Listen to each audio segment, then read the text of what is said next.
Hello and welcome everyone to a new video on your channel Mr. Tech Tips. Before watching the video, don't forget to subscribe to our channel and don't forget also to like this video.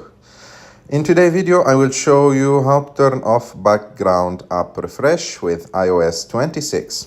So to do this, you have to go to settings, and after that, you have to go, just one moment, you have to go to general. And in general, you have to scroll down a little bit until you find an option called background app refresh. And as you can see, if you want to turn it off, you have to click on the first option and choose off. And like that, you will turn off background app refresh with iOS 26. I hope that you like this video. If you like this video, don't forget to subscribe to our channel. Don't forget to like this video, and see you.